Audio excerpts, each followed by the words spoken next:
স্বাধীনতা দিৱসত কাৰাটেৰ demonstration yen karate-do একাডেমীৰ 4 খেলুৱৈৰ ক্ৰীড়া প্ৰদৰ্শন আপ্লুত দ্য নৰ্থ ইষ্ট একাডেমীৰ ছাত্ৰ-ছাত্ৰী বৃহস্পতিবাৰে সমগ্ৰ দেশে পালন কৰিলে 78 সংখ্যক স্বাধীনতা দিৱস গুৱাহাটীৰ চচলস্থিত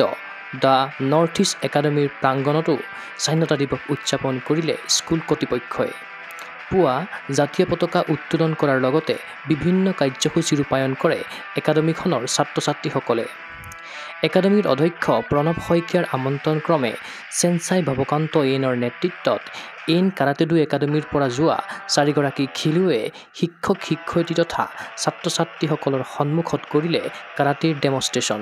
এন কাৰাটে-ডো একাডেমীৰ 4 খেলুৱৈ ক্ৰমে Priyanka N Princy N Rajdeep N আৰু প্ৰাৰ্থনা বৰুৱাই দাঙি ধৰা ডেমনষ্ট্ৰেশ্যন প্ৰত্যক্ষ কৰি আপ্লুত হৈ পৰিল উপস্থিত সকলো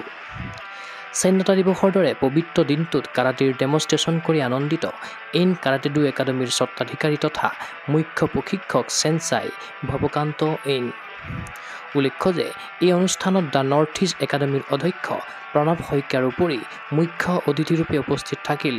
এছ.আৰ. হুছেইন হৰিশংকৰ সিঙৰ লগতে শিক্ষক-শিক্ষয়িত্ৰী তথা ছাত্ৰ-ছাত্ৰীসকল চেনচাই ভৱকান্ত এনে জনোৱা অনুসৰি সকলো সুবিধা হৈ উঠিলে অনাগত সময়ত এই একাডেমীৰ প্ৰাংগণত স্থানীয় খেলুৱৈ তথা ছাত্ৰ-ছাত্ৰীৰ বাবে আৰম্ভ কৰা হ'ব কাৰাটেৰ প্ৰশিক্ষণ ক্ৰীড়া অনুৰাগীৰ আশা স্কুলীয়া শিক্ষা গ্ৰহণৰ সমান্তৰালভাৱে সমৰ কলাৰ প্ৰতি আগ্ৰহী হওক দ্য নৰ্থ ইষ্ট একাডেমীৰ ছাত্ৰ-ছাত্ৰী news desk report Google sports এনে